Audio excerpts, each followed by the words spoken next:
안녕하십니까. 국회 교육위원회 소속 조국혁신당 강경숙 의원입니다. 오늘은 사교육 걱정 없는 세상과 함께 전국 20개 과학고에 존재하는 사교육 과열지구와 특정 시군구 쏠림 현상을 파악하기 위해서 이 자리에 섰습니다. 함께 해주신 분들을 먼저 소개하겠습니다. 신소영 공동대표님, 구본창 정책대안연구소장님, 백병환 정책팀장님, 김유진 연구원님 함께 해주셨습니다. 먼저 우리들은 2022학년부터 2025학년도까지 입학생의 시군구 출신 중학교 현황을 교육부로부터 제출받아서 분석했습니다. 그 결과 전국 20개 과학고 입학생의 10명 중에 7명가량이 소수의 특정 시군구 출신인 것으로 나타났습니다. 현재 시도교육청 산하 시군구 개수는 상이합니다. 하지만 최소 1개에서 5개의 소수 특정 시군구에 최소 50%에서 100%에 육박하는 과학고 합격자가 나올 정도로 뚜렷한 쏠림 현상이 나타나고 있습니다.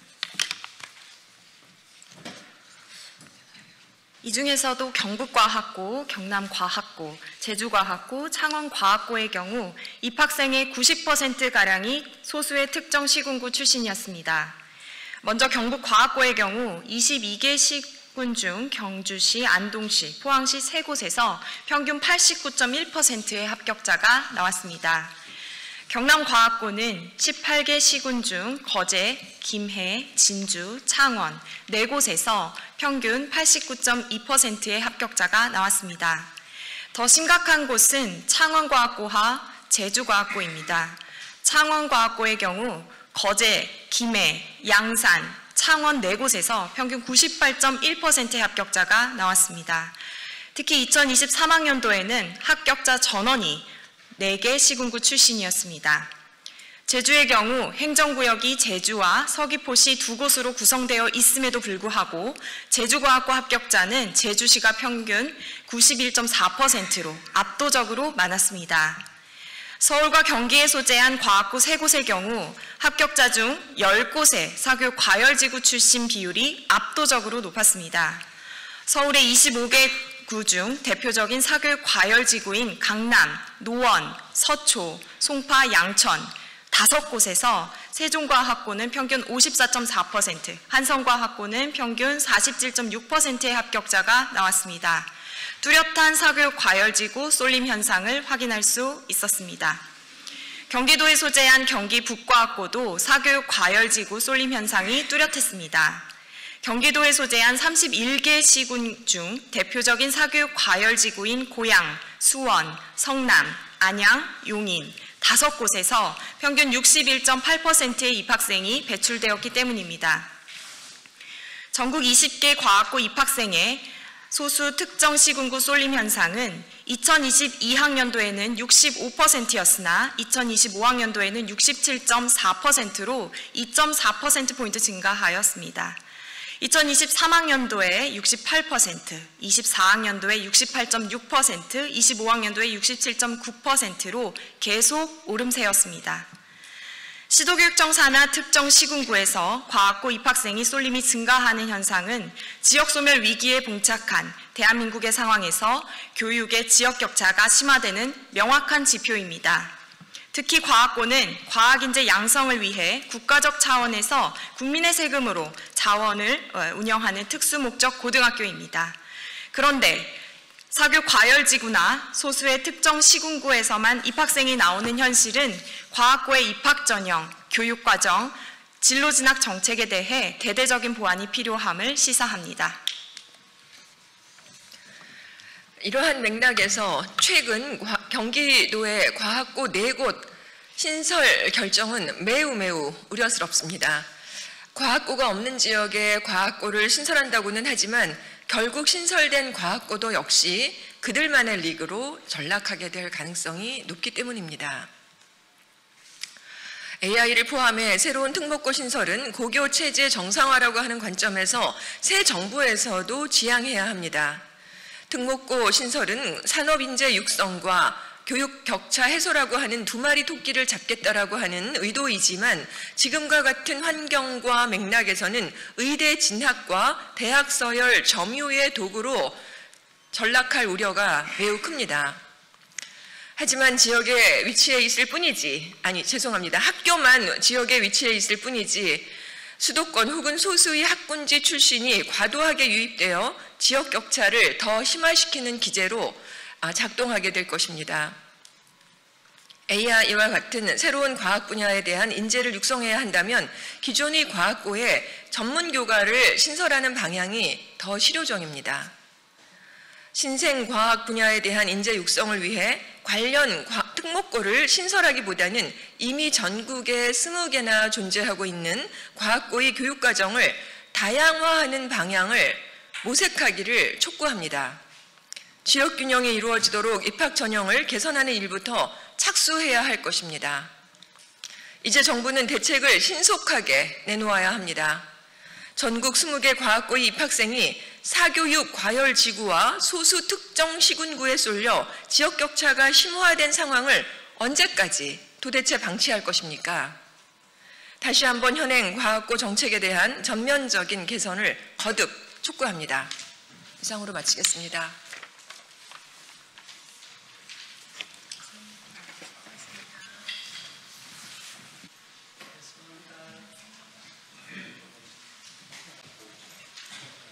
사회 보시는 분들 반씩 나눠서 썼어요. 지부장님 사회 봅니까? 사회 보시는 분 그러면 사회 누가 보는데? 요 옆에 요 있어요. 요 사이에 여러분 쓰세요. 여기 계시다가 소개만 하고 빠질 테니까. 네. 최대한 붙으세요. 이쪽 최대한 붙어야 되겠어. 이쪽 최대한 사진이다. 예, 내일은 한국도로공사 국정감사가 진행되는 날입니다. 국정감사를 앞두고 한국도로공사 현장지원직 인력충원과 혈세 낭비 소송을 중단하고 법원 판결을 이행할 것을 촉구하는 기자회견을 진행하겠습니다. 오늘 기자회견은 진보당 윤종호 국회의원과 공공연대 노동조합이 공동으로 진행을 합니다. 윤종호 국회의원님 모두 발언부터 시작해서 별도의 소개 없이 우리 공공연대 노동조합 김학균 사무총장님의 발언, 그리고 현장 발언으로 한국도로공사 지부 유창근 지부장님 발언, 그리고 기자회견 낭독 순으로 이어지겠습니다. 그러면 먼저 우리 진보당 윤종호 국회의원님 모시고 모두 발언 듣겠습니다. 예, 반갑습니다. 진보당 원내대표를 맡고 있는 울산 북구의 윤종호 의원입니다. 한국도로공사는 법원 판결을 이행하고 현장 지원직 문제를 즉시 해결하라. 작년 국정감사에서 제가 한국도로공사 현장 지원직 문제를 분명하게 지적했습니다. 그러나 1년이 지난 지금까지도 아무런 개선이 이루어지지 않고 있습니다. 현재 한국도로공사는 현장 지원직 노동자들과 임금 차익을 둘러싼 소송을 무려 6건이나 진행하고 있습니다. 그중 4건이 동일한 임금 청구 소송이며 이미 법원은 일관되게 노동자의 손을 들어주었습니다. 그럼에도 도로공사는 항소와 상고를 반복하며 소송 비용만 1억 7,600만 원, 전체적으로는 3억 원 가까이 국민 혈세를 낭비하고 있습니다. 이 노동자들은 원래 고속도로 톨게이트 수납 업무를 하던 분들입니다.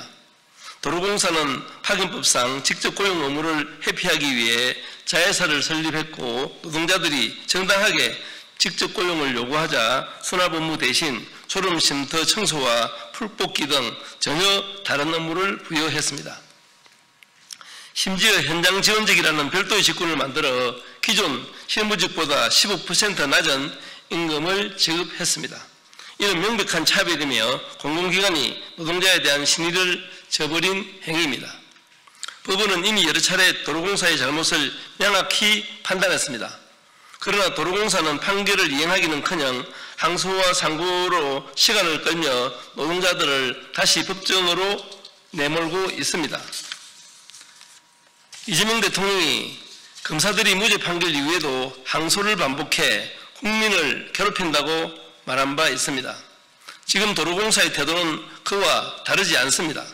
법원의 판단을 존중하지 않는 공공기관은 국민의 신뢰를 받을 자격이 없습니다. 이제 결단을 할 때입니다. 오는 10월 31일 가장 먼저 소송을 제기한 판결이 최종 선고됩니다. 한국도로공사는 그 결과를 겸허히 수용하고 동일한 소송을 모두 취하해야 합니다. 그리고 법원 판결에 따라 임금 차액을 즉시 지급해야 합니다.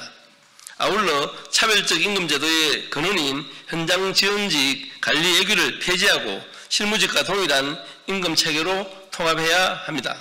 더 이상 인력 감축으로 현장을 항폐화시키지 말고 공공기관으로서의 책무를 다할 것을 강력하게 촉구합니다. 한국도로공사는 지금이라도 스스로의 잘못을 인정하고 법을 지키며 국민의 세금을 바르게 쓰는 기관으로 거듭나길 바랍니다. 진보당은 이 문제가 완전히 해결될 때까지 노동자들과 함께 끝까지 싸울 것입니다. 감사합니다.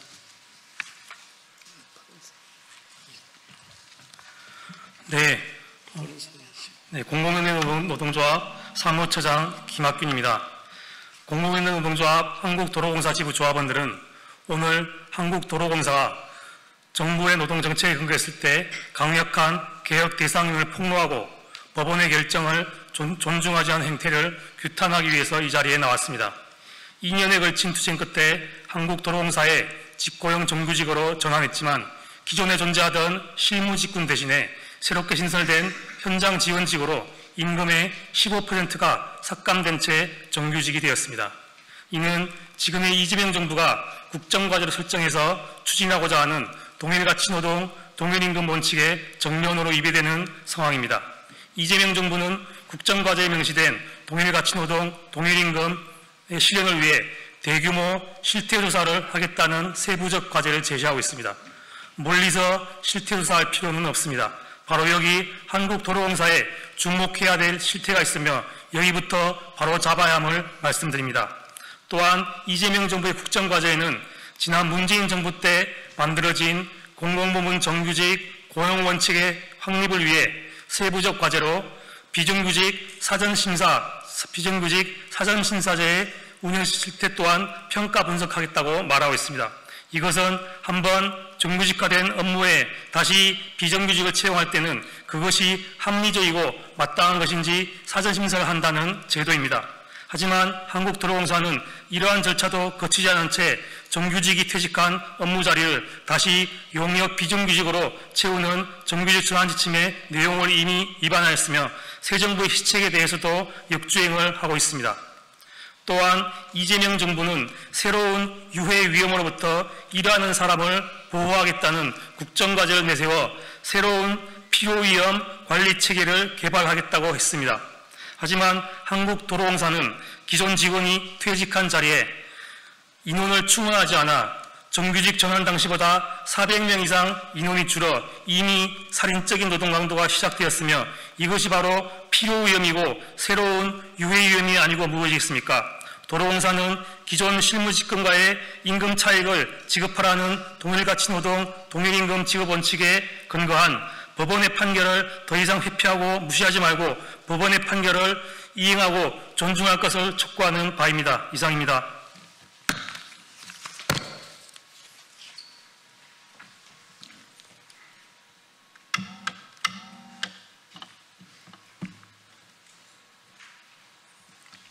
안녕하십니까.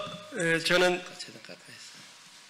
민주노총 공공연대 노동조합 한국도로공사 지부장을 맡고 있는 유창근입니다.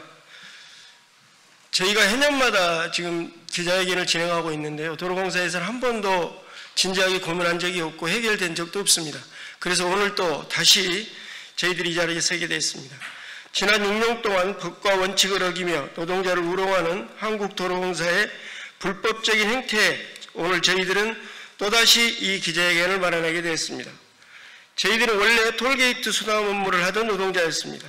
문재인 정부 공공부문 비정규직화 정책에 따라 직접고용 대상이었는데 한국도로공사 자회사 전환 정책에 따라 해유 협박으로 다수는 자회사를 선택했고 자회사를 반대하고 직접고용을 요구했던 노동자 1,500여 명을 한국도로공사는 집단 해고하는 만행을 저질렀습니다. 해고당한 노동자들은 한국도로공사를 상대로 직접 투쟁을 시작해 8개월에 가까운 투쟁을 통해 한국도로공사에 직접 고용됐습니다. 투쟁 과정에서 대법원에서 지위도 인정받고 임금 또한 실무직으로 인정을 받았습니다. 그럼에도 불구하고 한국도로공사는 직접 고용 과정에서 현적 지원직이라는 최하위 직군을 불법적으로 만들고 임금도 실무직 임금이 아닌 최저임금 수준으로 임금 설계를 다시 만들었습니다. 정확히 말하자면 공사는 현장 지원직 직원의 임금을 체불하고 있습니다. 직접 고용된 후 삭감된 임금을 지급하라는 소송에도 승소를 했습니다. 공사는 대법원 판결도 무시하고 직원을 상대로 계속적인 항소를 제기하고 있습니다. 언제까지 대법원 판결도 무시하는 행위를 할 건지 도로공사에 묻지 않을 수 없습니다. 한국도로공사의 불법으로 고통받는 것은 직원들입니다. 한국도로공사는 법을 안 지켜도 되는 기관입니까? 직접 고용, 저희들은 고속도로 졸음쉼터, 버스 정류장, 건면 등 일방적으로 환경정비 업무를 부여받았습니다. 전년 퇴직 등으로 인원이 부족해지면서 졸음쉼터의 업무가 가중되고 청소를 하기에는 인원이 턱없이 부족한 지사가 있는데도 불구하고 한국도로공사는 현장 지원직 인력 충원은 절대 없다고 하면서 인원이 부족한 지역은 외주화를 실시하고 있습니다. 양질의 일자리를 창출해야 할 공사가 비정규직 양산에 앞장서고 있는 실정입니다. 공사의 인력 충원해달라고 요구해도 돌아온 답은 똑같습니다. 공사의 현장 업무를 외주화하는 문제는 현장 지원직만의 문제가 아니라 도로관리원 등 고객의 안전을 최일선에서 책임지는 모든 현장 직군에 해당되는 문제입니다.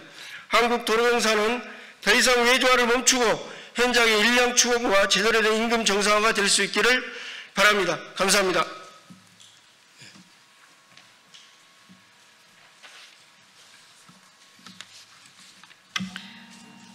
안녕하십니까. 한국도로공사 지부 공공연대 노동조합 수석 부지부장 양점순입니다. 기자회견문 낭독하겠습니다.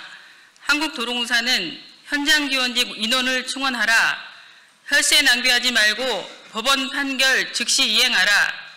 한국도로공사 현장 지원직 노동자들은 고속도로 톨게이트 용역 노동자였고 문재인 정부 시절 자회사 전환을 거부하고 직접 고용 투쟁과 법원 판결을 통해 한국도로공사의 현장 지원직이라는 이름으로 직접 고용되어 근무하고 있습니다. 한국도로공사는 톨게이트 수납원들을 직접 고용하라는 법원 판결을 이행하지 않고 자회사를 설립하면서 수많은 사회적 비용을 지출하였습니다. 2019년 톨게이트 노동자들을 직접 고용하라는 대법원 판결이 있었음에도 이를 이행하지 않았고 톨게이트 노동자들은 기나긴 투쟁을 통해 2020년 5월 14일 한국도로공사에 직접 고용된 것입니다. 한국도로공사는 톨게이트 노동자들을 직접 고용해야 할 상황이 되자 기존 실무직 임금보다 15% 삭감된 임금을 적용하는 현장 지원직이라는 직군을 신설하였고 업무 또한 톨게이트 요금 수납 업무가 아닌 고속도로상 졸음 쉼터 청소, 버스 정류장 외 번면 쓰레기 줍기, 풀 뽑기 등 각종 현장 정비 업무를 담당하게 하였습니다. 대법원 판결에 따라 실무직 임금을 지급해야 했으나 대법원 판결을 이행하지 않고 현장 지원직 관리 예규를 임의로 만들어서 최저임금 수준의 별도의 임금 체계를 적용하였습니다. 이에 현장 지원직 노동자들은 일방적으로 삭감된 임금을 지급받기 위한 임금 차액 소송을 진행하였고 법원은 2023년 4월 21일 1심에서 임금 차액을 지급하라고 판결하였습니다. 추가로 진행한 2차 소송 또한 2024년 1월 6일 1심에서 같은 판결을 내렸습니다. 2024년 3월 12일 실무직 임금을 지급해야 한다는 대법원 판결도 있었습니다. 다만 경력 단절자에 한해서 임금 책정을 다시 해야 한다며 파기환송되었고 2025년 10월 31일 판결 선고가 예정되어 있습니다. 한국도로공사는 계속되는 법원 판결에 승복하지 않고 상급심 소송으로 이어가면서 소송 비용으로만 2억 9,700만 원을 낭비하고 있습니다. 법원의 판결을 무시하며 언제까지 노동자들을 우롱할 것인지 한국도로공사에 묻고 싶습니다. 지금이라도 직원들을 상대로 하는 소송으로 혈세 낭비하지 말고 법원 판결에 따라 실무직 임금을 지급해야 합니다. 한국도로공사는 현장 지원직이 퇴직이나 발령 등으로 인원이 줄어도 새롭게 채용하지 않고 있습니다. 인원이 줄어들면서 졸음 쉼터의 노동 강도가 현저하게 높아졌고 일부 업무는 외주 용역으로 다시 전환되고 있습니다. 2020년 직접 고용 당시 1,457명이던 현장 지원직 노동자가 2025년 9월 현재 1,030명으로 줄어들었으나 한국도로공사는 인력을 충원하지 않고 있습니다. 2030년까지 정년 퇴직 예정자가 603명인데 인력을 충원하지 않으면 2030년에는 427명의 노동자만 남아있게 됩니다. 인력이 3분의 1로 줄어들게 되는 것입니다. 한국도로공사는 현장 지원직 인원이 줄어들면 업무 배치를 다시 하겠다, 인원은 충원하지 않겠다는 것이 방침이라고 공공연히 이야기합니다. 이는 현장 지원직이 담당하고 있는 졸음 쉼터 청소 등의 업무를 퇴직 등으로 노동자가 자연 감소하는 현장 지원직이 담당하고 있는 졸음 쉼터 청소 등의 업무를 퇴직 등으로 노동자가 자연 감소하면 다시 외주 용역으로 전환하고 현장 지원직군은 없애겠다는 의도라고 보여집니다. 우리는 한국도로공사가 법원 판결을 이행하여 현장 지원직에 대한 대책을 지금 즉시 마련할 것을 촉구하며 아래와 같이 요구합니다. 요구 1. 대법원에서도 판결했다. 한국도로공사는 혈세 낭비하지 말고 직원 상대로 지속적인 소송 진행 중단하라. 요구 2. 한국도로공사는 대법원 판결에 따라 현장 지원직군 폐지하고 실무직으로 전환하라. 요구 3. 한국도로공사는 삭감된 현장 지원직 체불임금 지급하고 실무직 임금으로 임금 체계 정상화하라. 요구 4. 한국도로공사는 현장 지원직 인력을 충원하여 정원을 유지하라. 2025년 10월 15일 이상입니다. 수고했습니다.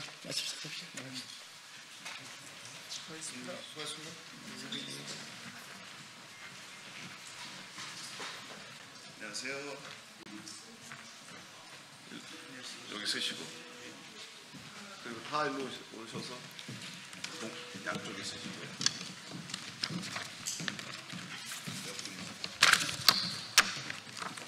이렇게 다섯 양쪽으로 저쪽에 쓰시고 양쪽으로 두 명씩 쓰십니다. 양쪽으로 쓰시면 돼요. 앞으로. 네, 시작하겠습니다. 네, 시작하겠습니다. 청년사업가 조민 씨, 편안하고 즐거운 여행 되셨습니까? 저희는 공정한 성장이 있는 사회를 위해 목소리를 내는 공정행동입니다.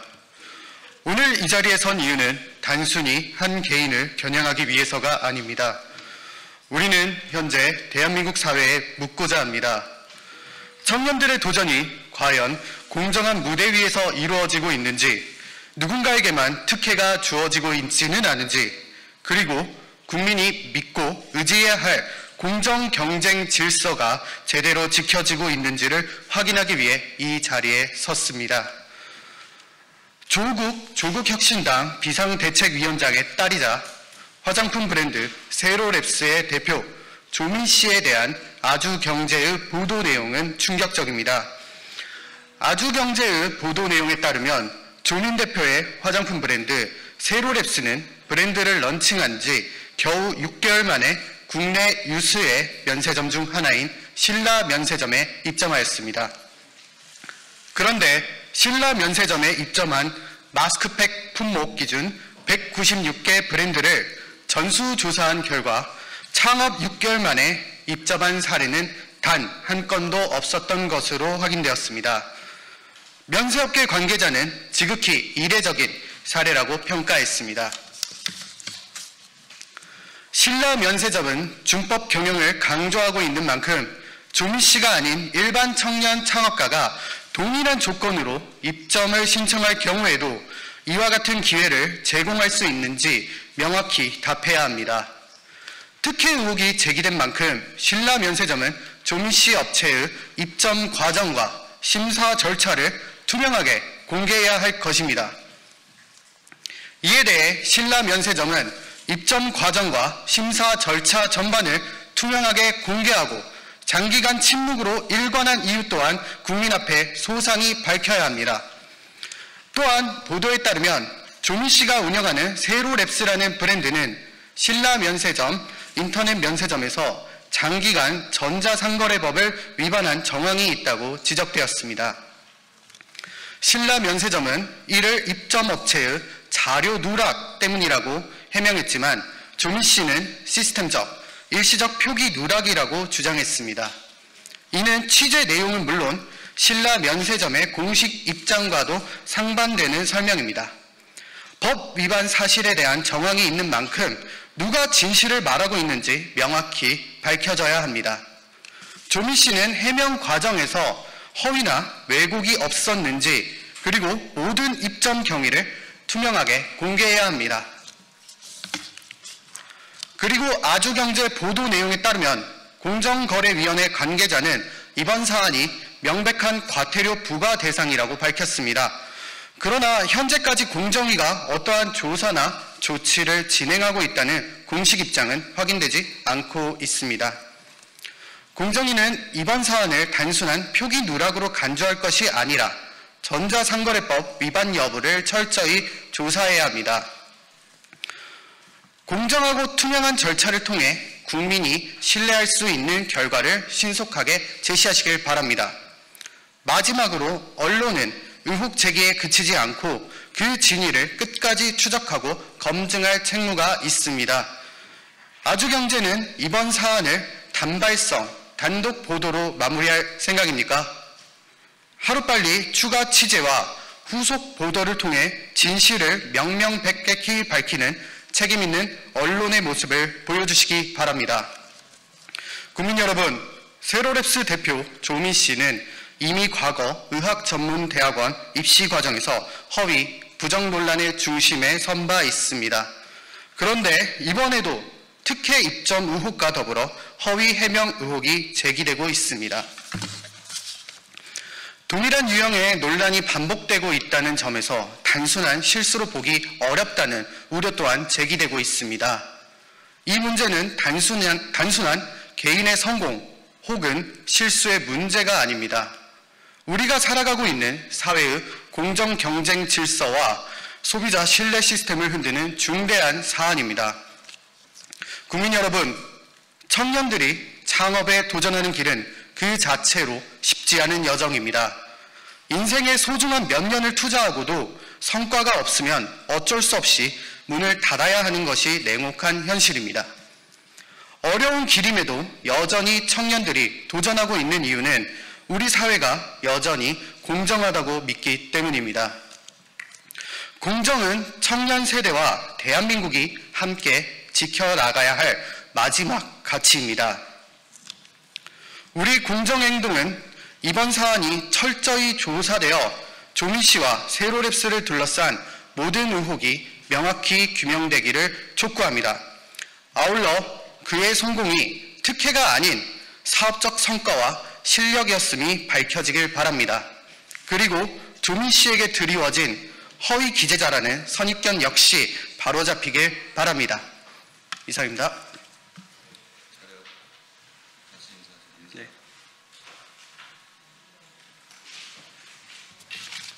감사합니다.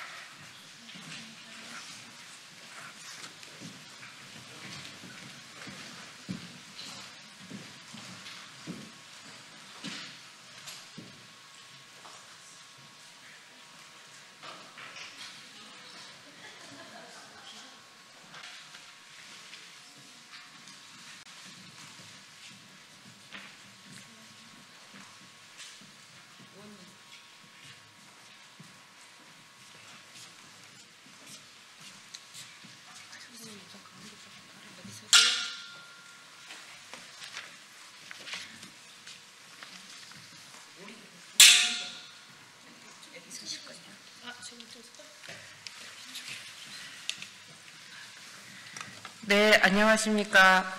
저는 전국 여성농민의 총연합 사무총장 신지연입니다. 오늘 여성농업인의 날이라는 거 알고 계십니까?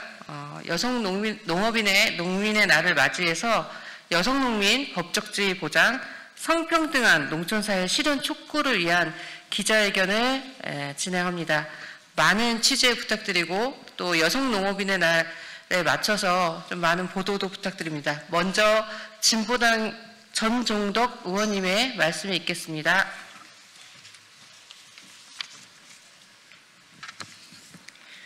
네, 안녕하십니까. 진보당 농해수위 국회의원 전종덕입니다. 세계 여성농업인을 맞이해서 저는 오늘 여성농민들과 함께 여성의 지위와 성평등한 농촌사회 실현을 위해서 함께 서 있습니다. 우리나라 여성농민은 농가 인구의 51.1%를 차지하고 농사일의 50.2%를 담당하고 있습니다. 여성농민은 농업뿐만 아니라 돌봄과 마을 공동체 유지 등에서도 핵심적 역할을 수행하는데 농업 정책의 모든 법과 제도는 농가 중심 구조로 머물러 있습니다. 여성 농업인을 위한 전담 부서가 없습니다. 농업 경영체에 공동 경영주로 등록할 수 있지만 법적 지위는 인정되지 않고 있습니다. 농업에 종사하면서 부업 겸업으로 생계를 뒷받침하면 공동 경영주에서 배제되기도 합니다. 여성 농민이 농촌의 절반을 차지하면서도 의사결정의 테두리 밖에 남아있는 현실 더 이상 묵과할 수 없습니다. 여성 농민의 지위와 권리 보장은 단순한 형평의 문제가 아니라 대한민국의 농업의 정의, 농업의 주체를 바로 세우는 일이기 때문입니다.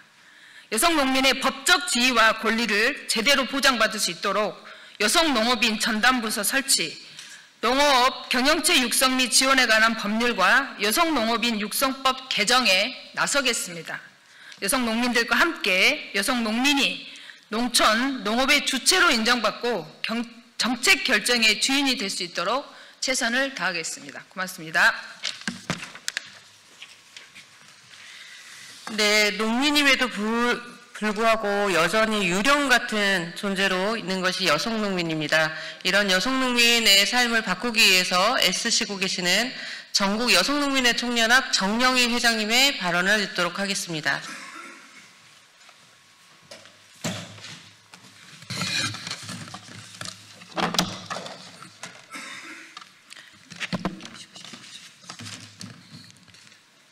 네, 인사드리겠습니다. 오늘은 여성 농업인의 날입니다.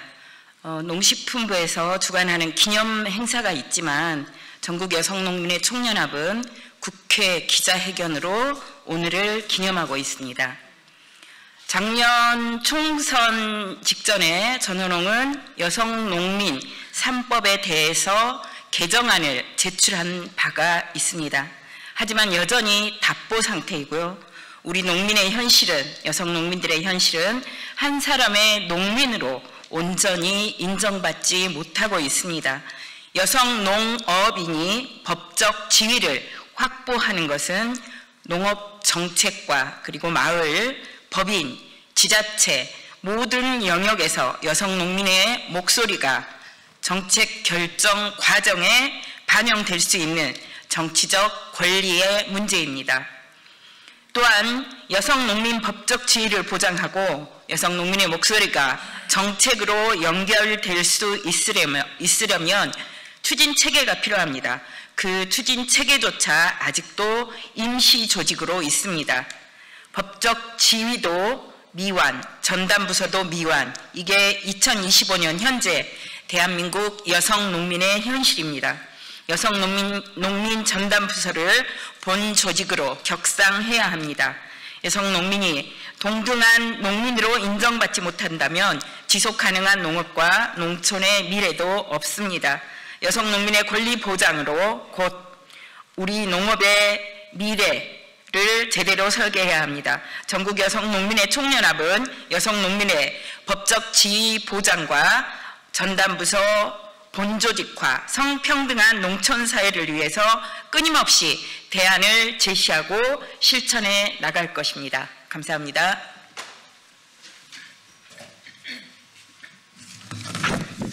네, 농촌 현장에서 여성 농민의 목소리가 많이 무시되고 또 그 지위가 어떻게 박탈되는지 현장의 목소리를 듣도록 하겠습니다. 경남 함안에서 농사를 짓고 있고요. 한승화 전연호 정책위원장님 현장 발언이 있도록 하겠습니다. 네, 한국 사회에서 여성 농민으로 산다는 건 내가 농민으로서 직업적 지위를 갖지 못한다는 것입니다. 농사일의 50% 이상을 담당하고도 보조자이거나 그림자인 것 같습니다. 지금 농업 경영체의 대부분이 남성이 경영주이고 여성은 공동 경영주이거나 가족 종사자로 되어 있습니다. 내가 농업 공동 경영주임에도 불구하고 직불금도 제대로 신청할 수 없고 농업 대출도 할 수가 없습니다. 어떤 지역은 농민수당도 신청을 할 수가 없습니다. 농산물에 부부같이 이름을 붙여도 위법하다면서 일일이 지워야 합니다. 농업조합원 가입도 문턱이 너무 높아서 너무 높고요. 설령 가입되었다 해도 해마다 내가 농사를 짓고 있다는 사실을 증명해야 합니다. 농업소득이 1,000만 원 밑으로 떨어졌습니다. 입에 풀칠이라도 하려면 조금이라도 다른 일을 해서 농해소득을 올려야 하는 것이 지금 농촌의 현실입니다. 그 외 농업소득 현장에 여성 농민들이 농해소득 현장에 여성 농민들이 내몰리고 있습니다. 일례로 고성의 한 여성 농민은 낮에 틈틈이 요양보호사 활동을 하고 부족한 농사일을 채우기 위해서 새벽으로 밤으로 헤드라이트를 켜고 고추하우스에서 일을 합니다. 하지만 이 여성 농민은 겸업을 해도 경영처에 등록할 수 있는 경영주와 달리 공동경영주 자격을 박탈당하고 경영체 등록조차 되지 않아서 농민으로서 받아야 할 권리, 농민수당도 행복바우처도 받지 못하고 있습니다. 저희들은 이런 등한 농업정책을 바꾸고 싶습니다. 여성 농민들에게 생산자로서 경영주로서의 지위를 보장하는 것, 성평등한 농촌사회를 만들어 나가는 것이야말로 지속가능한 농촌사회의 핵심이라고 생각합니다. 감사합니다. 네, 마지막입니다. 여기에 대한 저희 여성농민 법적 지위 보장과 성평등한 농촌사회 실현 촉구를 위한 입장문 발표를 하겠습니다. 제주에서 농사 짓고 있습니다. 전국 여성농민의 총연합 한경래 부회장님 모시고 입장문을 듣도록 하겠습니다.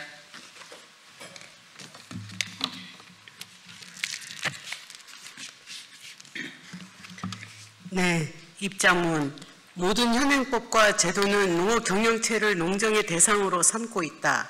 현재의 경영체법에는 여성 농민의 공동 경영주로 등록할 수 있도록 되어 있지만 공동 경영주의 권한은 경영주와 상당 부분 차이가 있다. 경영체법의 공동 경영주가 경영주와 동일한 권리를 가질 수 있도록 하여 여성 농민의 한 사람의 농민으로 자기 권리와 지위를 보장받도록 해야 한다.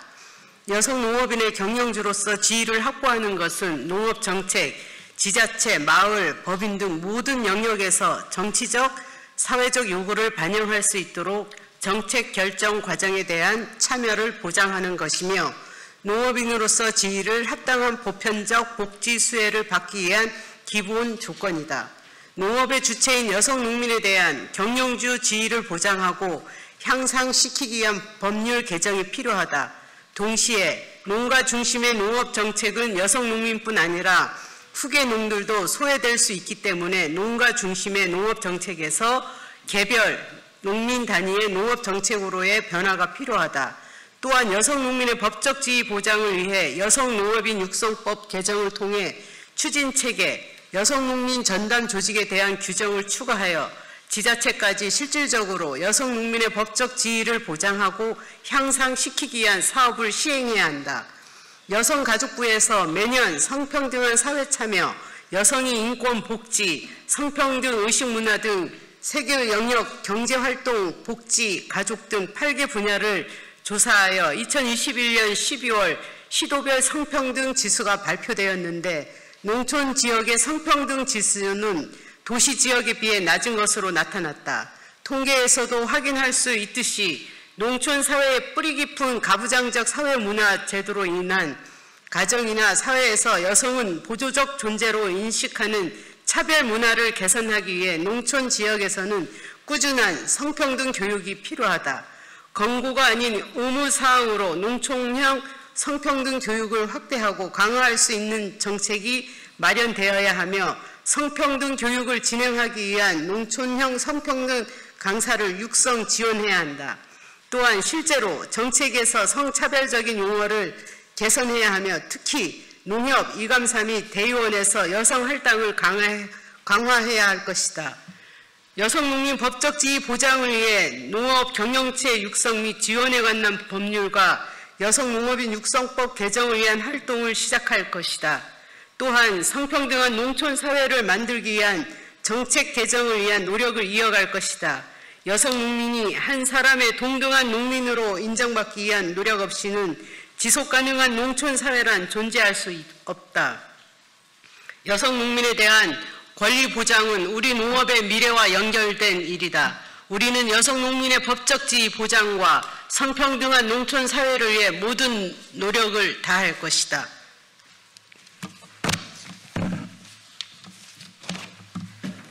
네, 말씀드린 대로 여성농민 법적 지위를 위한 농업경영체법 개정과 그다음에 이 전담부서를 위한 또 성평등한 농촌사회 실현을 위해서 여성농업인 육성법 개정 운동을 할 거고요.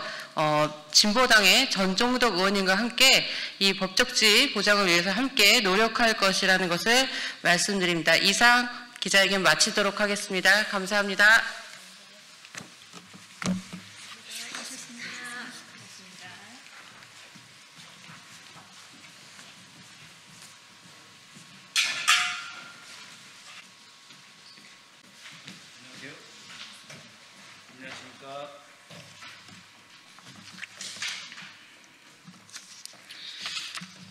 안녕하십니까. 더불어민주당 부평구을 국회의원이며 국회 정보위 간사 국방위원회 위원 박선원입니다.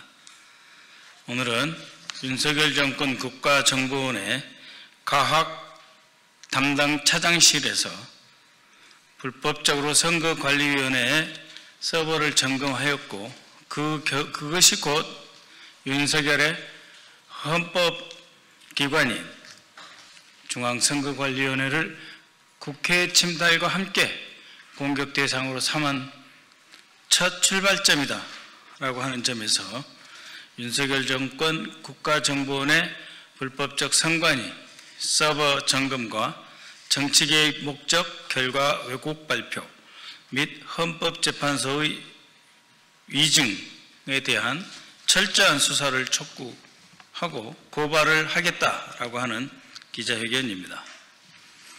존경하는 국민 여러분, 저는 지난 2023년 10월 10일 국가정보원이 실시한 중앙선거관리위원회 투개표 시스템 보안점검 관련 발표 과정에서 드러난 불법적 행위와 정치적 개입 의혹에 대해 당시 책임자였던 백종욱 전 국가정보원 3차장과 당시 국가정보원장이었던 김규현을 형법상 직권남용, 형법, 공직선거법, 국가정보원법 위반 등의 혐의로 고발할 예정입니다. 먼저 국정원의 불법적인 선관위 서버 점검 결과 발표의 배경과 절차 위반에 관한 내용입니다. 당시 국정원 과학담당 백종욱 3차장은 2023년 10월 10일 투개표 시스템 해킹, 취약점 등 선관위 보안 관리 부실 확인이라는 제목으로 브리핑을 진행했습니다. 해당 점검은 헌법기관인 선관위에 대해서 보안 점검 권한이 없는 국가정보원이 KISA, KISA, 한국인터넷진흥원을 앞세워서 한국인터넷진흥원을 방패 삼아 권한이 없는 불법적인 선관위에 대한 보안점검을 실시했습니다. 표면적으로는 선관위 직원을 그리고 표면적으로는 기사의 전문가를 동원한 것으로 보이지만 실제로는 중앙선거관리위원회 서버 담당자는 국가정보원의 보안 점검과 중앙선거관리위원회에 대한 헌법적 권위를 침탈하는데 들러리만 섰을 뿐이고 한국인터넷진흥원 키사도 이름만 빌려주는 그런 상태였습니다. 즉 합동 보안 컨설팅이 아니라 실제로 키사와의 사전 협의도 없었고 기자회견에 대한 통지도 없었고 그야말로 들러리만 세우면서 국가정보원이 권한이 없는 헌법기관 선거관리위원회에 대한 보안 점검을 실시한 불법적 행위가 이루어졌다. 그것이 첫 번째 불법입니다. 두 번째는 정치적 목적에 의한 중앙선거관리위원회 소위 보안 컨설팅이라는 이름으로의 권위 침해, 권위 훼손, 헌법기관의 명예를 훼손하고 권능을 훼손하여 그때부터 이미 국헌을 문란케 했다라고 하는 것이며 심지어는 결과 발표 시점도 조정함으로써 정치적 영향력을 행사했다라고 하는 점입니다. 보도자료가 배포된 시점은 서울 강서구청장 보궐선거 딱 하루 전인 2023년 10월 10일이었습니다. 당시 다수 언론과 야당은 선거 직전 발표로 선거에 영향을 줄 수 있다라고 하는 의혹을 제기했습니다. 그 의혹은 사실이었습니다. 본 의원이 국가정보원의 특별감찰 결과로 확인한 바에 따르면 김규현 당시 국정원장은 발표 시점과 방식에 대해서 기술 전문가들의 정치 관여 우려가 있어서 이날 하면 안 되겠다라고 문제 제기가 있었음에도 불구하고 찍어 눌렀습니다. 이미 정무적으로 결정된 사항이다. 그렇기에 10월 10일 날 해야 된다라고 해서 자신의 비서실장과 백종욱을 동원해서 10월 10일 보도자료를 발표하고 홈페이지에 대거 게재하였고 언론에 보도자료를 배포한 것입니다. 이것은 명백한 국가정보원의 정치 개입이자 선거에 영향을 미치고자 한 정치 관여 행위입니다. 현 국가정보원법은 국가정보원의 조직적, 범죄적 정치 관여는 물론이고 개인의 선거 관여, 정치 개입마저도 매우 중하게 처벌한다라고 하는 점을 환기시켜 드립니다. 세 번째는 그럼 그러한 보안점검 결과의 내용은 사실이었는가? 그렇지 않습니다. 발표 내용을 왜곡하였고 부정선거 여론을 조장함으로써 헌법기관인 중앙선거관리위원회의 명예와 권위와 국민에 대한 신뢰도를 상실케 했다. 그래서 사실상 내란의 시작이었다 하는 점입니다. 발표 내용은 사실관계에 대한 조작이었습니다. 국가정보원은 발표 당시에 기술적 취약점만 강조하고 마치 해킹을 당해서 개표 조작이 가능한 것처럼 표현하였고 부정선거 연계 점검이 실제로 이루어지지 않았음에도 불구하고 마치 점검한 것처럼 발표했습니다. 즉 정치적 목적을 위해 국가정보기관 국정원이 전면에 나서서 선관위의 부정선거 가능성을 왜곡시킨 왜곡된 정보를 유포함으로써 국가선거 시스템 민주주의에 꼬신 선거를 부정케 하여서 국헌을 문란하게 하는 기반 근거 논리를 제공했다. 부정선거 여론을 조장했다 하는 것입니다. 당시 국정원장은 여기에 머무르지 않고 김기현 국정원장이 이상민 행정안전부 장관을 4차례나 만나서 이 중앙선거관리위원회를 어떻게든 법적으로 처벌하자 하는 충동을 한 바 있습니다. 다시 백종욱 국정원 3차장으로 돌아가겠습니다. 백종욱 국정원 3차장은 올해 2월 헌법재판소에 출석해서 사실과 전혀 상반된 허위 진술을 하였습니다. 5가지의 위증을 하였습니다. 첫 번째, 백종욱 3차장은 보안 컨설팅 직후 결과 발표 일정에 대해 키사와 협의한 바 없다고 증언했습니다. 사실은 협의를 했음에도 불구하고 이를 일방적으로 단독 결과를 발표했습니다. 두 번째, 부정선거 의혹 사실관계에 대통령에게 윤석열에게 보고한 기억이 없다라고 했으나 실제로 윤석열에게 보고를 했다. 그럼에도 불구하고 헌법재판소에서 거짓 증언을 했다 하는 점입니다. 세 번째, 헌법재판소에서 물었습니다. 동점검 결과에 대해 선거관리위원회의 반발은 없었느냐라고 했을 때 반발이 없다라고 답변을 했습니다. 그러나 실제로 중앙선거관리위원회는 반발을 하였습니다. 네 번째, 중앙선거관리위원회와 기사가 국정원의 일방적인 취약점 공개에 대해 합의했다라고 헌재에 증언을 했습니다만 실제로는 중앙선거관리위원회도 기사도 이 취약점 공개에 대한 발표는 못하도록 합의하지 않았습니다만 선거관리위원회 법안이 취약하다 하는 발표를 일방적으로 했습니다. 중앙선거관리위원회에서는 취약점이 없으며 설령 있다 하더라도 공개하기 전에 내부 점검을 마친 후에 공개함으로써 선관위의 선거 운영 시스템, 관리 시스템을 완벽하게 해서 혹시 있을 수 있는 해킹을 예방해야 된다. 그렇기 때문에 취약점 공개를 취약점 보완한 뒤에 해야 한다고 주장했음에도 불구하고 일방적으로 취약점을 공개해버렸습니다. 다섯 번째, 부정선거 연계 의혹에 대해서 점검한 바 없다라고 했지만 부정선거 연계 의혹을 집중적으로 파고들었습니다. 실제로 부정선거에 연계됐다는 증거를 찾지 못했습니다.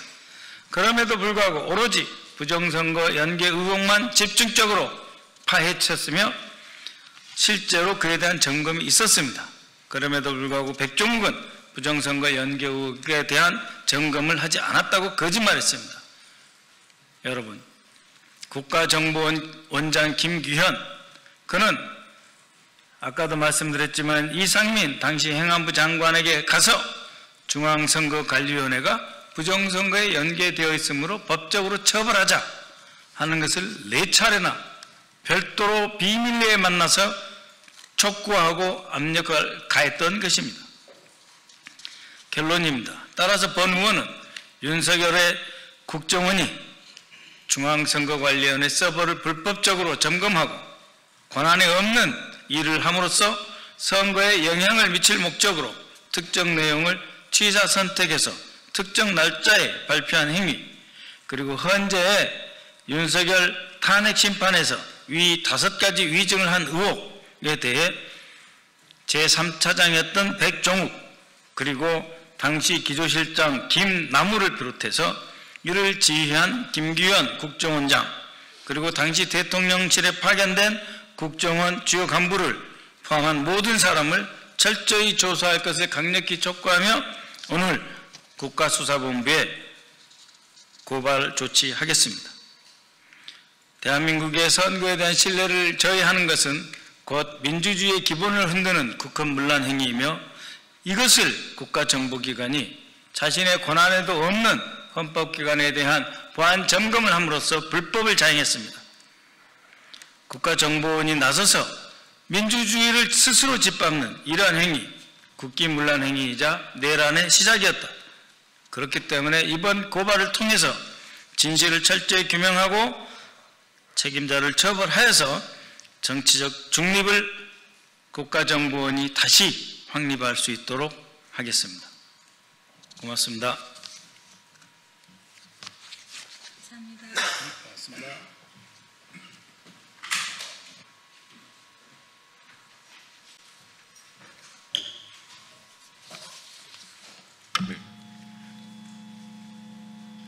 네, 오늘은 총 3건의 논평을 온마이크 하겠습니다.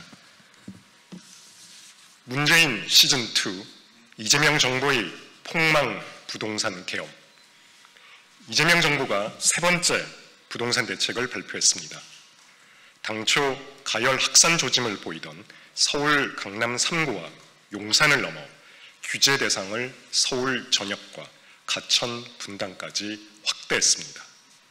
또다시 규제 일변도 정책과 금융 원칙을 무시한 대출 옥죄기, 수요 억제 대책은 이재명 정부의 아마추어적인 사고방식을 드러내기에 충분합니다.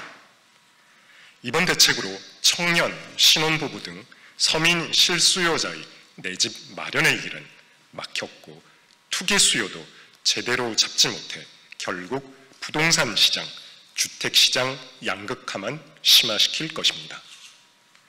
또 가뜩이나 전세 물건 감소 현상이 늘고 있는데 토지 거래 허가제로 실거주 의무까지 부여됨에 따라 전세 물량이 사라져 전세값 급등에 따른 전세 난민이 속출할 것이고 결국 월세 시장으로 내몰릴 수밖에 없습니다. 담보 가치가 높을수록 오히려 대출 규모가 축소되면서 이재명 정부에서는 신용이 좋을수록 금융 소비자 부담이 늘어나는 기형적 구조가 양산되고 있습니다.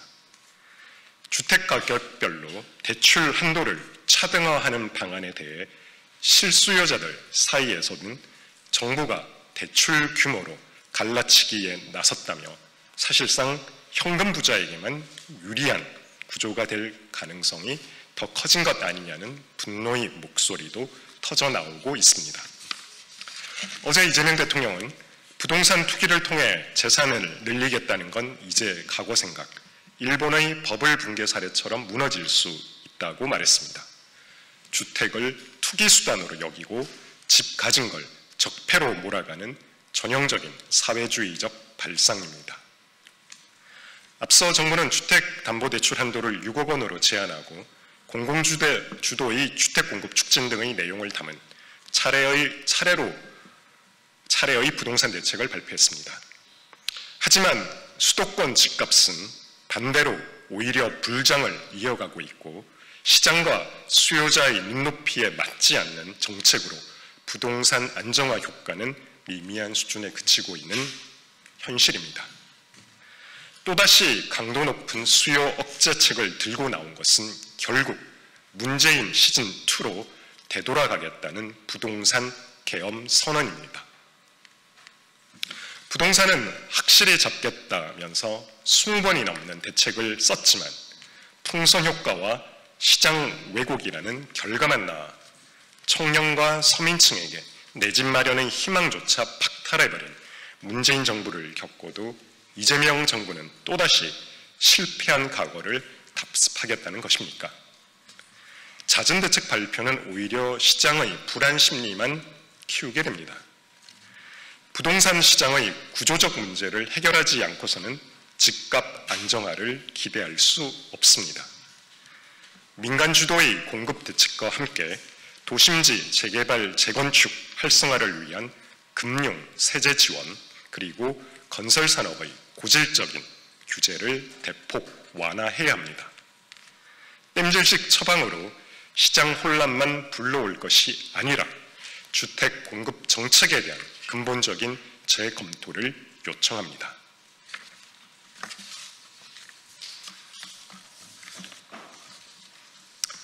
현금 살포의 변형, 빚 탕감 포퓰리즘, 국민 세금이 대통령 쌈짓돈입니까?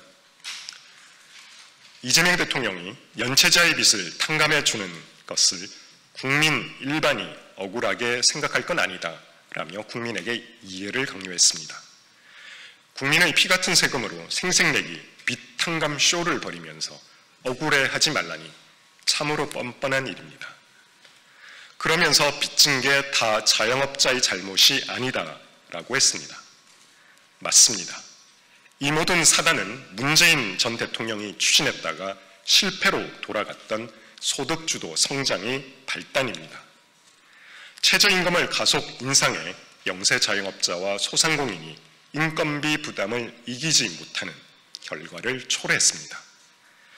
민주당 정권이 추진한 정책 실패에 따른 부채를 국민 세금으로 갚아주겠다는 말도 안 되는 발상으로 인해 성실하게 세금 납부하고 성실하게 대출 상환을 해온 국민들은 한숨만 나오고 있습니다. 성실히 일하며 빚 없이 살아온 국민들, 열심히 세금을 내고 꼬박꼬박 원리금을 갚아온 국민들에게 돌아온 건 보상이 아니라 세금 폭탄입니다. 게다가 그 막대한 부담을 청년들을 비롯한 미래 세대에게 떠넘기겠다는 대통령의 무책임한 구상은 결코 용납될 수 없습니다. 또 이 대통령은 금융위원장에게 세게 하라고 지시했습니다. 그 세게라는 말은 결국 국민 세금을 세게 걷겠다는 뜻 아닙니까? 세상에 공짜는 없습니다. 누군가의 빚을 탕감하려면 누군가 그만큼의 세금이 들어가야 합니다. 이 대통령은 국민이 낸 돈을 자신의 쌈짓돈처럼 쓰고 있고 나라 곳간을 사유화하고 있습니다. 그런데도 대통령은 현금 살포도 모자라 이제는 빚 탕감을 외치며 또다시 세금으로 생색내는 포퓰리즘을 이어가고 있습니다. 국가 채무는 내년 처음으로 1,400조 원대를 넘어설 전망이며 해마다 100조 원 넘게 불어나 2029년에는 1,800조 원에 이를 것으로 전망되고 있습니다. 국민 1인이 감당해야 할 빚 역시 2,830만 원에서 약 3,600만 원 수준으로 급증할 전망입니다. 지역 화폐든 현금이든 뿌리면 당장은 소비가 늘 수밖에 없습니다. 하지만 그것은 경제 활력의 증거가 아니라 세금으로 만든 일시적인 착현상입니다. 실제로 8월 소매 판매액은 소비 쿠폰을 지급한 7월 대비 2.4%나 감소했습니다. 국가가 영원히 공돈을 줄 수는 없습니다. 그 착시의 끝에는 재정 파탄과 세금 폭탄만 남습니다. 이재명 대통령과 민주당은 대통령은 사비 안 쓰고 법카 쓰면서 왜 국민 세금으로 생색내느냐, 그렇게 빚을 탕감해주고 싶다면 대통령 개인 돈으로 하라는 국민들의 아우성을 귀담아 들어야 합니다. 아울러 소중한 혈세로 인심장사하며 생색내는 행위를 즉각 중단하기 바랍니다. 이재명 대통령은 취임 후 단 5개월 동안 국민들은 포퓰리즘 정권이 대한민국을 실시간으로 무너뜨리는 장면을 똑똑히 지켜보고 있습니다. 이 나라는 대통령의 경제 실험실이 아닙니다. 국민이 피땀으로 세운 대한민국이라는 점을 잊지 마십시오.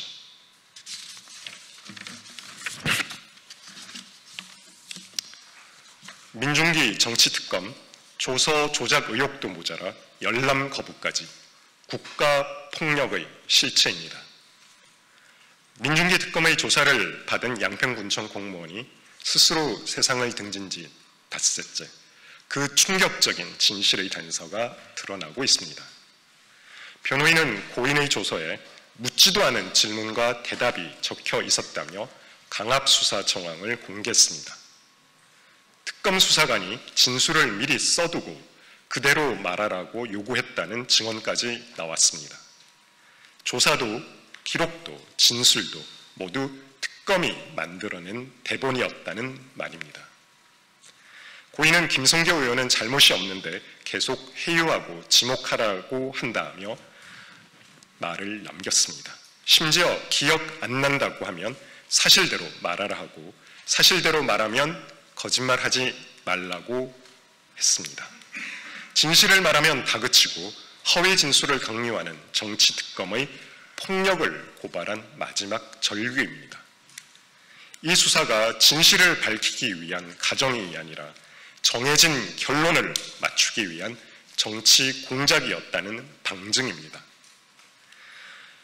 사실이라면 국가 권력에 의한 인권 유린이 벌어진 것으로 충격을 넘어 공포스럽기까지 합니다. 그럼에도 특검은 강압은 없었다, 감찰에 준하는 경위조사가 진행 중이라는 말만 되풀이하고 있습니다.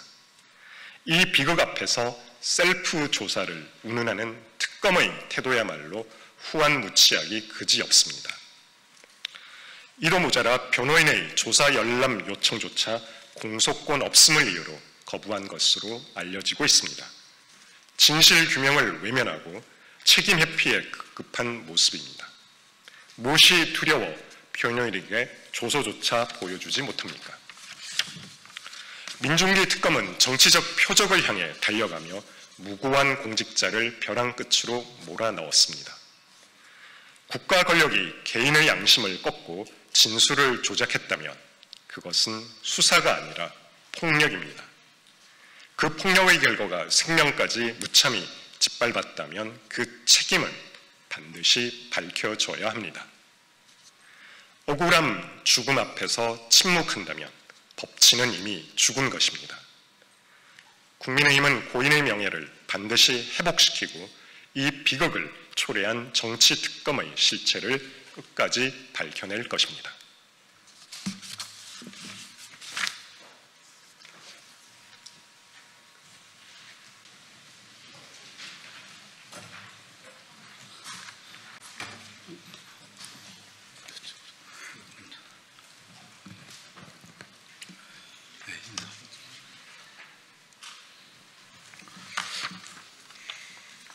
예, 국회 농해수위 국민의힘 간사 김성교 의원입니다. 더불어민주당과 대통령실은 김현지 대통령실 제1부속실장이 산림청 감사와 종합감사의 증인으로 출석할 수 있도록 적극 협조 바랍니다. 올해 3월 영남권을 거친 대형 산불은 인명 183명 사망, 재산 피해 1조 818억 원이라는 큰 상처를 남겼습니다. 아직도 이재민들은 고통스러운 생활을 이어가고 계십니다. 기후변화로 인해 대형 산불의 대형화, 연중하고 있는 상황에서 산림청의 역할이 중요해지고 있어 산불 진화를 지휘하게 될 산림청장의 경험과 전문성이 어느 때보다 강조되고 있습니다. 그런데 신임 김인호 산림청장의 경우 전문성보다는 김현지 부속실장과의 개인 인연으로 임명되었다는 의혹이 있어 국민의 걱정과 우려가 증폭되고 있습니다. 언론 보도에 따르면 김현지 부속실장은 성남의제 21이란 단체에서 사무국장으로 활동했고 김인호 산림청장은 자문역 역할을 했으며 두 사람이 오랜 기간 함께 활동한 것으로 드러났습니다. 또한 이재명 대통령이 배임 혐의로 수사받는 백현동 개발 사건과 관련한 환경영향평가 의견서에 김현지, 김인호 두 사람이 함께 등장한다는 언론 보도도 있었습니다. 김인호 청장은 이후에도 더불어민주당 정책위 부의장으로 활동하며 산림 현장보다는 정치 현장에 있었던 인물입니다. 이처럼 산림청장 인사개입 의혹에 직간접적인 연관성이 쏟아지고 있는 상황에서 김현지 부속실장을 증인으로 불러 본인의 해명을 듣는 것이 의혹을 해소하는 가장 간단한 방법이지만 도대체 무슨 이유인지 민주당은 김현지라는 세 글자만 들어도 극심한 거부 반응을 보이며 반대를 하고 있습니다. 우리 당이 대통령을 불렀습니까? 영부인을 불렀습니까? 그저 대통령실 비서관급 공직자를 증인으로 부르자는 것인데 이것이 과도한 요구입니까? 김현지 한 사람을 신주단지 모시듯 하는 민주당의 반응을 도무지 이해할 수 없습니다. 이렇게 애지중지 김현지 실장을 감싸다 보니 각종 의혹과 불신이 눈덩이처럼 커지고 있는 것입니다. 오직하면 부의제론이 만사형통이 아니라 만사현통이라는 신조어까지 생겨났겠습니까? 산림청장 검증이라는 정책 검증을 정쟁으로 몰고 가며 키우는 것은 더불어민주당입니다. 김현지 실장이 국회에 나와 산림청장 인사 개입 의혹, 백현동 옹벽 아파트 개입 의혹을 비롯해 켜켜이 쌓여가는 의혹들을 국민 앞에서 당당히 밝힐 기회를 가질 수 있도록 더불어민주당의 합리적 판단을 촉구합니다. 2025년 10월 15일 국민의힘 국회 농림축산식품해양수산위원회 위원 1동.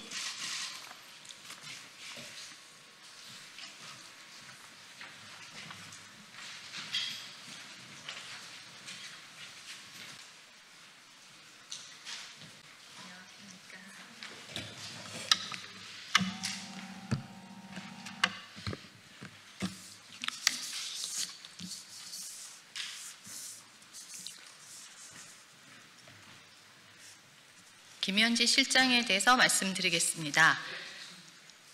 네.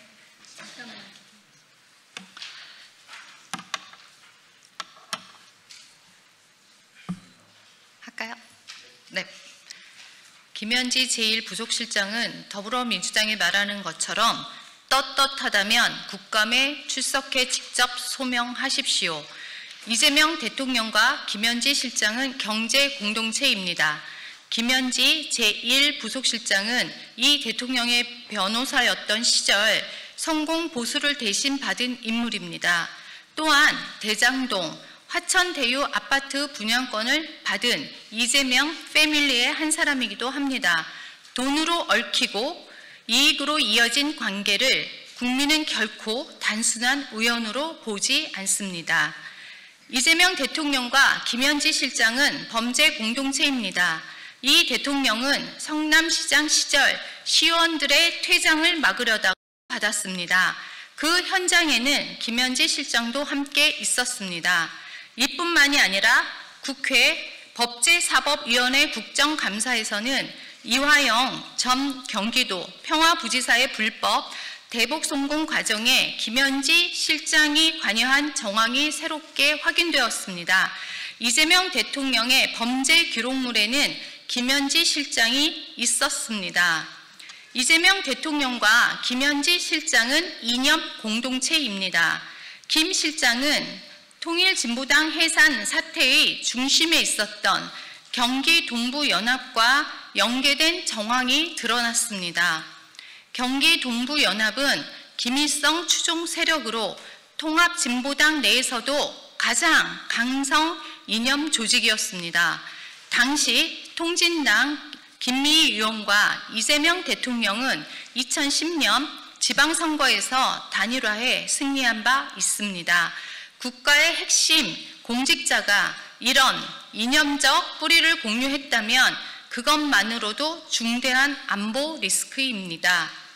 이재명 대통령과 김현지 실장은 정치 공동체입니다. 김 실장은 대통령 총무비서관 시절부터 인사 정황 논란이 제기되어 왔습니다.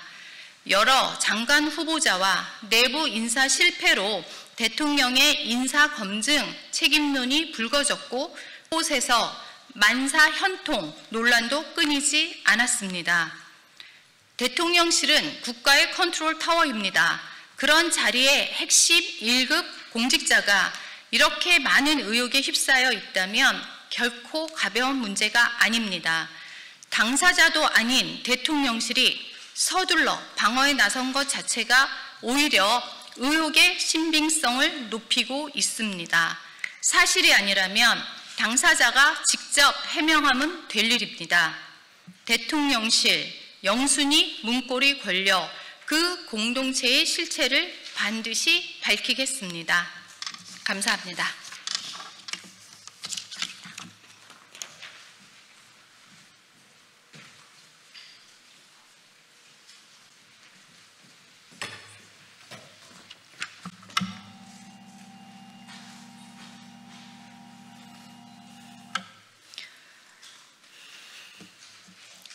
예, 안녕하십니까. 더불어민주당 원내대변인 백승하 의원입니다. 오늘의 논평 한 건 말씀드리겠습니다. 백골단 소환에 이어 불법 개헌까지 삼권 분립 작동이라는 김민전 의원, 국민이 두렵지 않습니까? 김민전 의원은 어제 국회 교육위원회 국정감사장에서 계엄은 삼권 분립을 위반한 것이 아니다라며 헌법상 계엄에 대한 규정이 있어서 발동은 대통령이 하고 해제는 국회가 하도록 함으로써 삼권 분립이 작동되고 있는 것이라고 발언했습니다. 김민전 의원은 기억하지 못합니까? 계엄군 장갑차의 총뿌리에 맞서 국회로 달려온 시민들과 체포를 무릅쓰고 본회의장에 들어가 표결에 참여한 국회의원들이 있었기에 계엄이 해제될 수 있었습니다.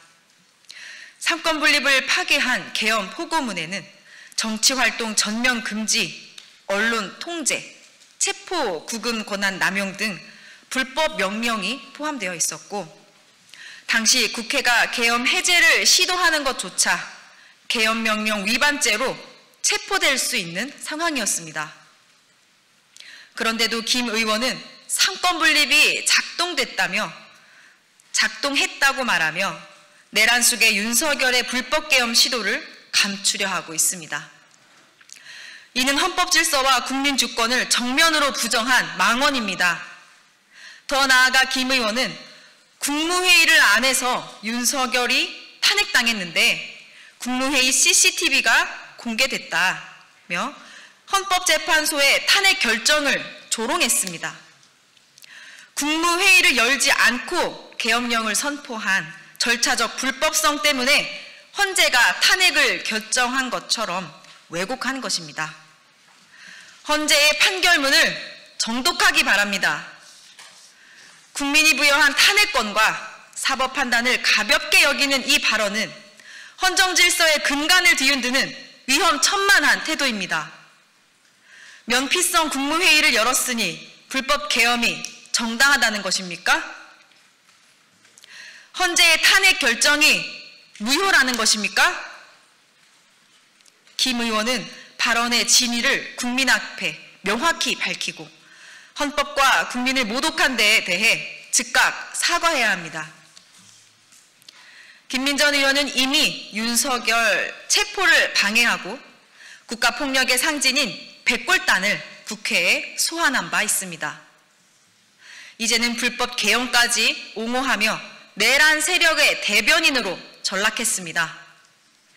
더불어민주당은 헌법과 민주주의를 유린한 계엄을 옹호하고 탄핵과 대선 결과를 부정하는 내란 잔당 세력을 국민과 함께 단호히 심판할 것입니다. 이상입니다. 감사합니다.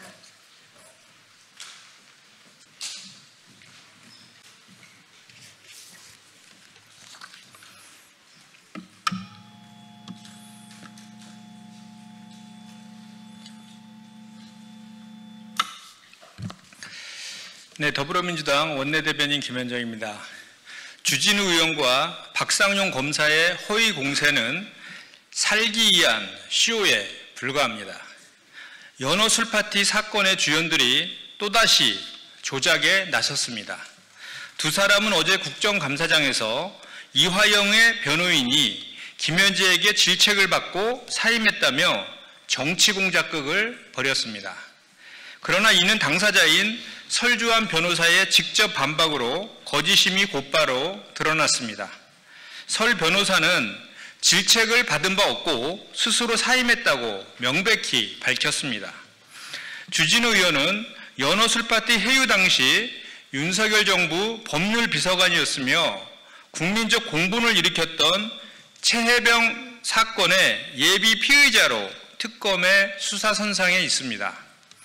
박상용 검사도 연호 술파티 회유의 주무검사로 법무부 감찰을 받고 있는 당사자입니다.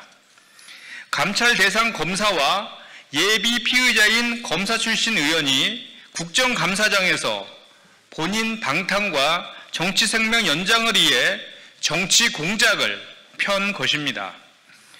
더불어민주당은 허위 프레임으로 국회와 국정감사를 농단한 두 사람의 행태를 강력히 규탄하며 특검과 법무부의 사실관계를 명백히 밝히고 관련자 모두에게 책임을 물을 것을 촉구합니다.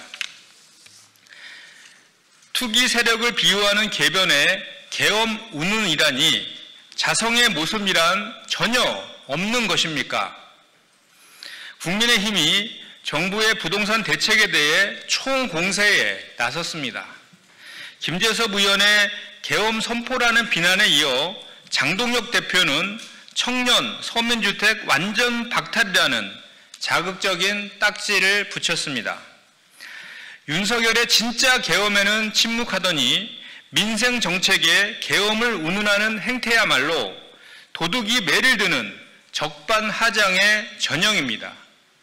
국민의힘은 시장 친화를 말하지만 그들이 말하는 시장은 투기 세력과 부자들만의 리그일 뿐입니다. 지금 필요한 것은 투기 거품을 빼는 것이지 더 많은 빚으로 폭탄 돌리기를 하는 것이 아닙니다. 계엄 망언부터 재건축 완화라는 낡은 처방까지 국민의힘의 주장은 결국 서민 주거 안정이 아닌 투기 이익 보장을 위한 합창일 뿐입니다. 가짜 계엄을 외치기 전에 진짜 계엄령을 내렸던 자신들의 뿌리부터 성찰하십시오. 캄보디아 참사는 윤석열, 김건희 호구 외교 때문입니다. 외통위원 안철수는 본인부터 반성하고 제대로 남탓하기 바랍니다. 안철수 국민의힘 의원이 캄보디아 참사를 야기한 쎄쎄 외교라며 이재명 정부를 탓하고 나섰습니다. 현 정서에 편승해 극우 보수층의 시선 한번 받아보겠다고 애쓰는 모습이 안쓰러울 따름입니다. 이번 참사의 본질적 원인은 돈은 돈대로 퍼주고 국민 안전에는 말 한마디 못했던 김건희 청탁 챙기느라 퍼주기에만 급급했던 윤석열 내란 정권의 호구 외교 때문입니다. 현재 특검은 윤석열 정권이 캄보디아 ODA 예산을 4배 가까이 증가시킨 이면에 김건희와 통일교의 검은 커넥션이 있는지 수사하고 있습니다. 통일교 관계자가 김건희에게 6천만 원대 다이아몬드 목걸이, 1,000만 원대 샤넬 가방 등을 건네며 캄보디아 ODA 등을 청탁했고 이후 해당 제안이 실제 정책화되었다는 의혹입니다.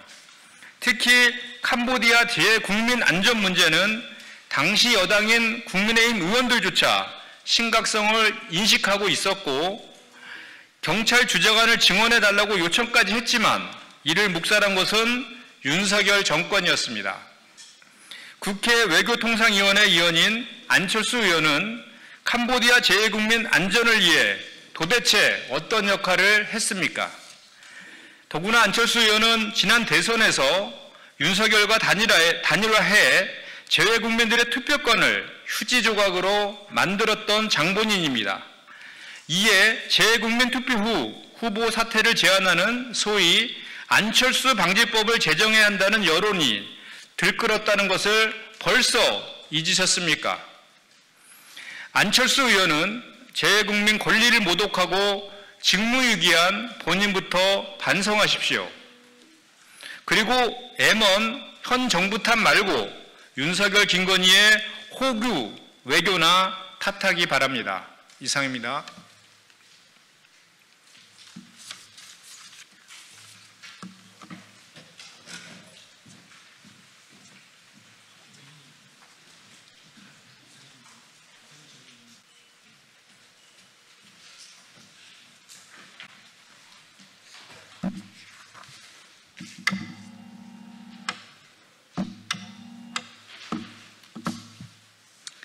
네, 안녕하십니까. 더불어민주당 대변인 박지혜입니다. 오늘 브리핑 진행하겠습니다. 오세훈 시장은 정부 부동산 정책에 대한 훈수보다는 서울 시민에게 했던 사과부터 상기하십시오. 오세훈 서울시장이 연일 정부의 부동산 정책에 각을 세우고 있습니다. 9.7 부동산 대책 발표 시에는 정부를 비판하며 강남 지역에 신규 주택을 많이 공급해야 한다라며 강남 불패를 공론화했습니다. 금일 정부의 서울과 수도권 주택시장 안정화 대책 발표에 대해서도 서울시는 다시 우려 의견을 표명했습니다. 또다시 오세훈 시장의 섣부른 훈수두기로 서울 주택시장 안정화에 방해가 될까 우려됩니다. 서울의 부동산 가격은 역대 최고를 치닫고 있고 서민들의 주거 불안이 심화되고 있습니다. 이런 현실에 가장 큰 책임감을 느껴야 할 사람은 서울의 도시계획, 예산, 인허가 권한을 가진 오세훈 4선 시장입니다. 오세훈 시장은 정부 정책에 대한 훈수보다 지난 3월 토지거래 허가구역 해제 이후 부동산 시장이 과열된 것에 대한 송구하다라는 본인의 사과부터 상기하십시오. 34일 만에 토지거래 허가구역 해제 결정을 뒤집었던 오 시장이 훈수를 놓다니 어불성설입니다. 오세훈 시장이 해야 할 일은 서울시장 5선 도전을 위한 정부 부동산 정책에 대한 각세우기가 아닌 한강버스, 세빛둥둥섬 같은 보여주기식 프로젝트에 서울 시민의 혈세를 낭비해 죄송하다라는 사과가 먼저입니다. 오세훈 시장은 명심해야 합니다. 서울 시민이 원하는 시장은 강남과 강북을 갈라치는 시민의 발인 마을버스보다 유람용 한강버스가 우선인 사람은 아닐 것입니다. 더불어민주당은 정부와 함께 서울의 부동산 시장 안정을 위해 최선을 다하겠습니다. 네, 감사합니다.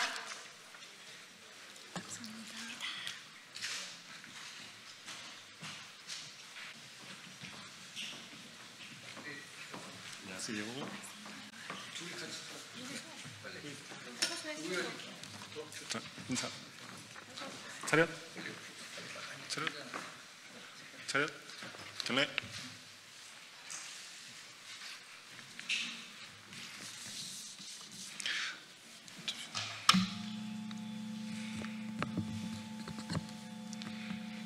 네, 저희는 국민의힘 기후에너지 환경노동위원회 위원들입니다.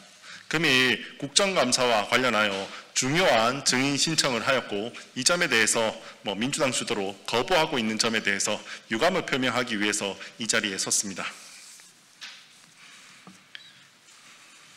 민주노총 간첩 사건, 국회가 침묵할 이유가 없습니다.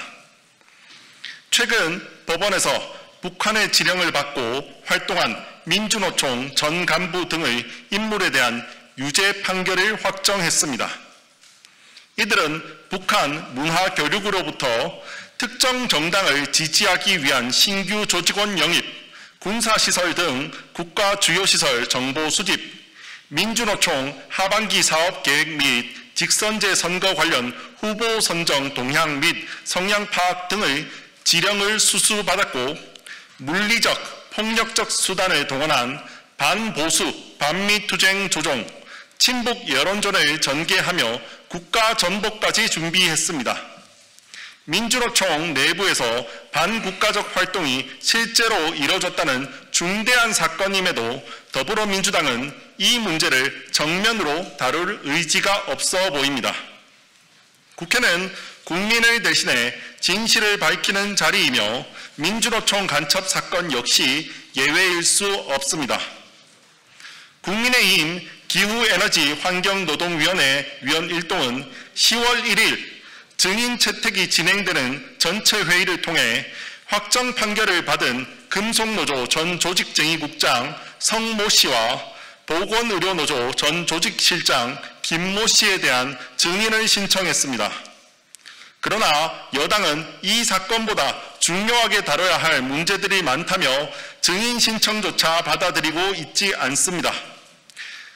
심지어 오늘 의사진행 발언 중에는 민주노총 간첩 사건을 개인의 일탈로 축소하기까지 했습니다.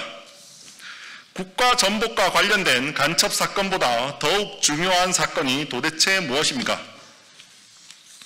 민주노총은 대한민국의 건전한 노동운동을 대표하는 단체여야 합니다. 일부 간부가 북한 공작 조직과 접촉하고 지령을 받아 활동했다면 단순 개인의 일탈로 치부할 것이 아니라 민주노총 내부 시스템과 의사결정 구조 그리고 그 영향력을 확인해봐야 할 것입니다. 국민의힘 기후에너지 환경노동위원회 위원 일동은 국정감사에서 반드시 간첩 혐의에 민주노총 활동 전반에 어떤 영향을 미쳤는지 또 민주노총이 내부적으로 어떤 대응을 했으며 앞으로 재발을 막기 위한 구체적 대책은 무엇인지 확인할 것입니다.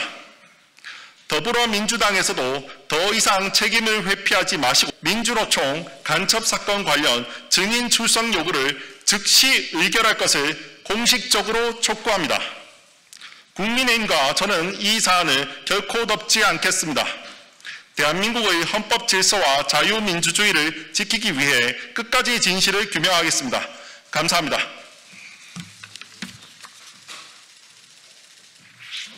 감사합니다.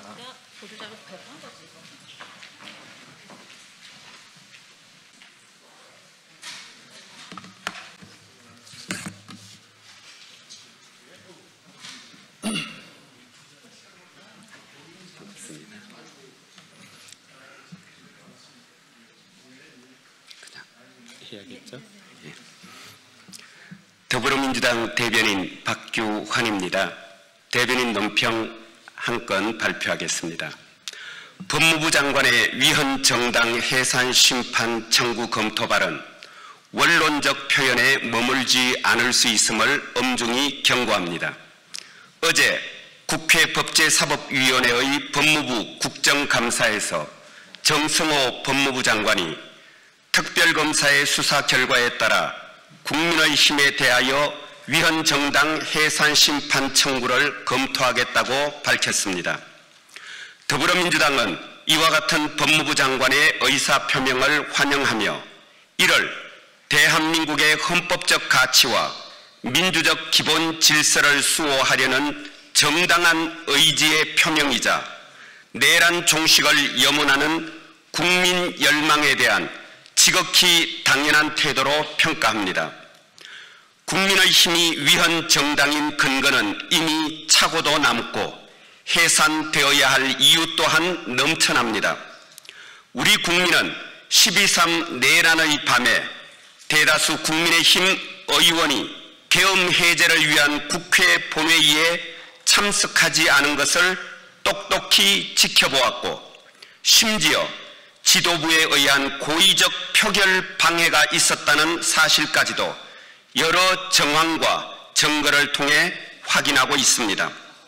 아울러 당론으로 내란 우두머리 윤석열에 대한 탄핵 소추를 반대하고 법원이 발부한 윤석열 체포영장의 집행을 방해하는 등 내란을 비호하는 반헌법적 망동을 아무 그리낌 없이 자행함으로써 헌법이 정하는 민주적 기본 질서의 테두리를 자의로 벗어남으로써 국가의 보호를 받을 공당이기를 스스로 포기하는 과정 또한 직시하였습니다.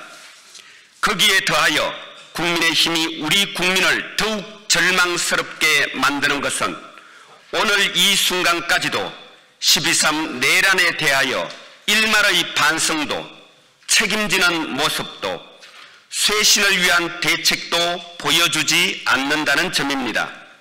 도리어 내란 종식을 염원하는 적 열망을 바탕으로 진행되는 특검 수사를 사사건건 터집잡고 내란 청산을 위한 국회 활동에는 어깃장을 놓으며 거구 폐륜 집단과 연대하여 반헌법적 정치 선동이나 일삼는 몹쓸 작태로 국민의 분노를 촉발하고 있습니다. 이에 더불어민주당은 법무부 장관의 위헌 정당 해산 심판 청구 검토 발언이 국민의힘의 자업자득임을 분명히 하며 이대로라면 위헌 정당 해산 심판 청구 절차의 실행을 촉구할 수밖에 없음을 엄중히 경고합니다. 아울러 오직 국민만 믿고 국민만 바라보며 국민과 함께 내란의 완전한 종식을 위해 좌고우면하지 않고 앞으로 나아갈 것임을 천명합니다. 2025년 10월 15일 더불어민주당 대변인 박규환. 고맙습니다. 고맙습니다.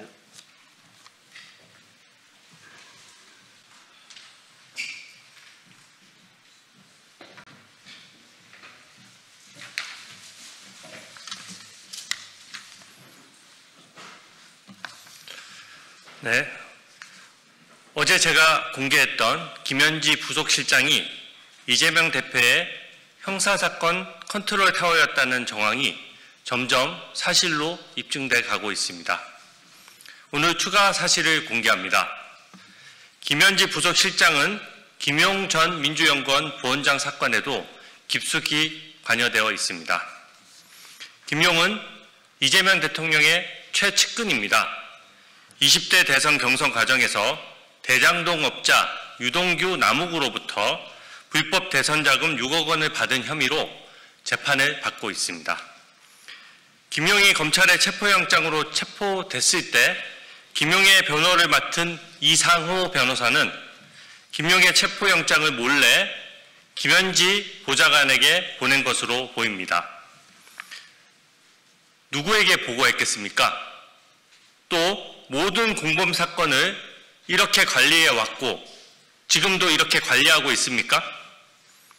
김용이 불법 대선 자금을 받으면 후보자인 이재명을 위해서 쓰이게 마련입니다. 불법 자금을 건넨 유동규는 이재명과 친하기도 합니다. 이재명 모르게 김용이 착복할 수 있는 구조 자체가 아닙니다. 올해 7월 7일 조은석 특검은 윤석열 전 대통령의 변호인이 구속영장을 유출했다며 대대적으로 언론에 밝히고 변호사를 피의자로 수사했습니다. 같은 잣대가 적용되어야 합니다. 김용 부원장의 체포영장을 유출하고 이를 받은 김현지 대통령 부속실장과 또 이상호 변호사도 엄중히 수사해야 합니다.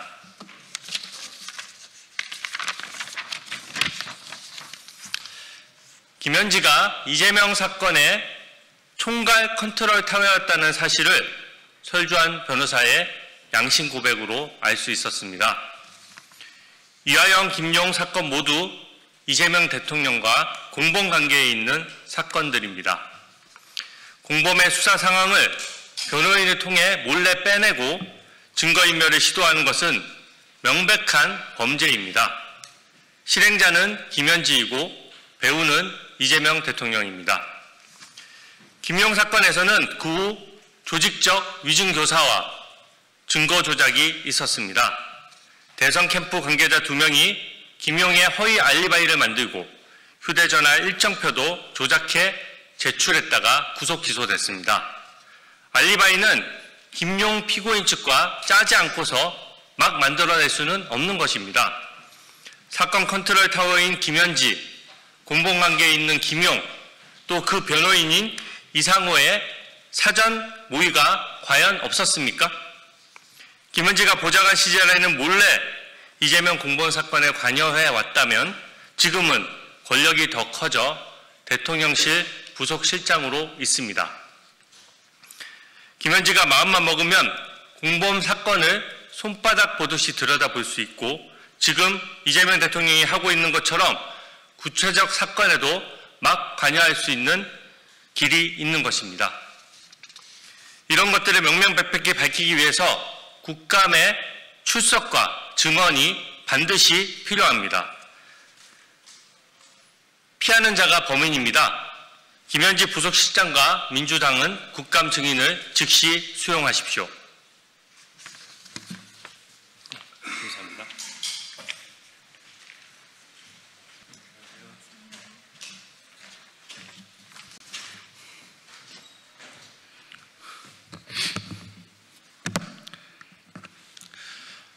안녕하십니까. 더불어민주당 원내대변인 문금주입니다.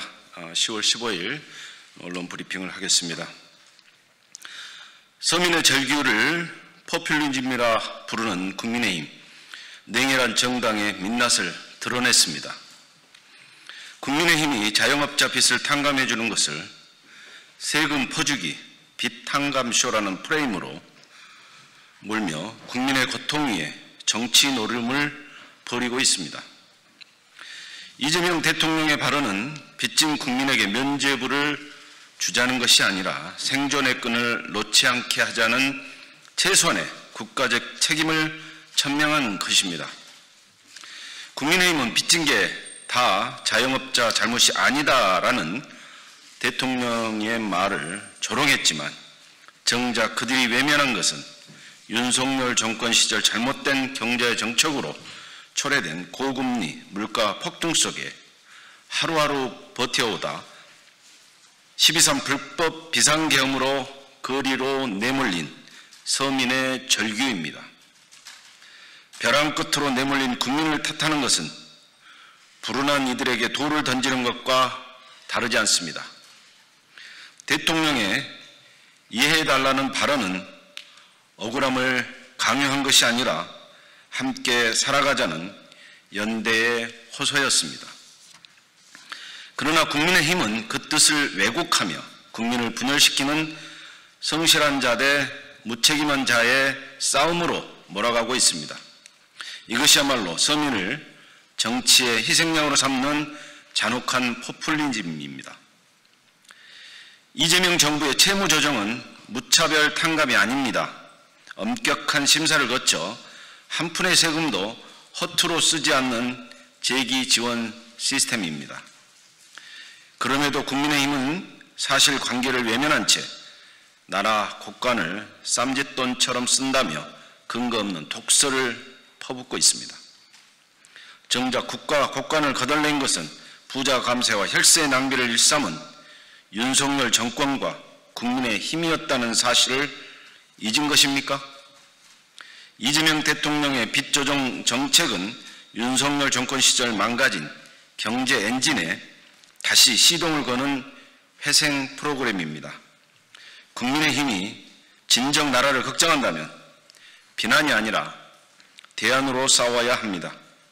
국민의힘은 서민의 피눈물을 정쟁의 연료로 쓰는 행태를 당장 멈추기 바랍니다.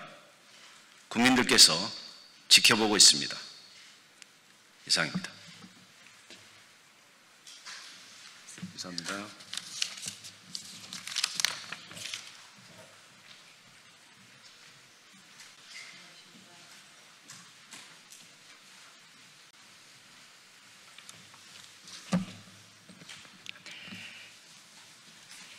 시간이 조금 빠른데 괜찮아요.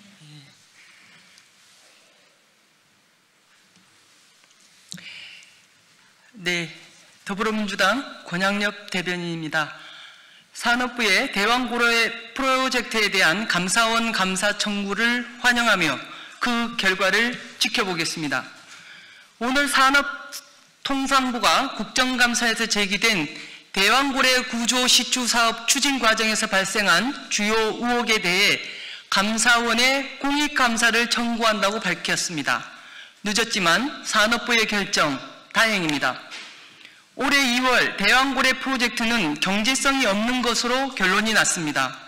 하지만 그 과정에 사적 이해관계를 통한 액트지오사의 용역 선정 과정 및 기준, 동해 탐사 시추 지진 안정성 검토 요구 취소, 그리고 담당 임직원들의 성과급과 승진에 대한 의혹 등이 끊임없이 제기되어 왔습니다. 2024년 6월 3일 당시 윤석열 대통령은 총선 후 추락한 국정 지지율을 회복하고자 대통령 국정브리핑 1호로 대왕고래 프로젝트를 발표하였습니다. 최대 140억 배럴의 석유와 가스가 매장되었고 이는 삼성전자 시가총액의 5배에 가치라면서 온갖 허황된 장밋빛 전망을 이야기했습니다. 그리고 이를 뒷받침하기 위해 석유공사 관계자와 사적 친분이 있는 1인 기업 액트지오사에 맡긴 용역 결과를 설명하기도 하였습니다. 더불어민주당은 작년 2025년도 예산안 심의 과정에서 대왕고래 1차 시추에 필요한 정부 예산 505억 5,700만 원 중 78%인 497억 2천만 원을 삭감하였는데 윤석열 전 대통령은 이를 지난 12.3 불법 비상계엄 선포의 원인으로 들었습니다. 하지만 대왕고래 프로젝트는 8개월 만인 올해 2월 경제성이 없다고 판명이 난 것입니다. 시추와 용역, 시료 분석에 투입된 약 1,300억 원의 자원개발 혈세가 낭비되었고 결론적으로 윤석열 정부 국정 지지율에 이용당한 것입니다. 감사원은 산업부의 감사 청구에 대해 한 점 의혹이 없도록 그 진상을 명백히 밝혀 향후 자원개발에 대한 신뢰 회복과 실효성을 확보해 주시기 바랍니다. 우리나라는 지속적인 자원개발이 필요합니다. 대왕고래 프로젝트를 반면교사 삼아 보다 과학적이고 투명한 자원개발이 이루어져야 할 것입니다. 더불어민주당은 이번 국정감사를 통해 지난 정부의 실정을 샅샅이 파헤쳐 국민 여러분께 그 진상을 확인시켜드리고 바로잡아 나가겠습니다. 이상입니다.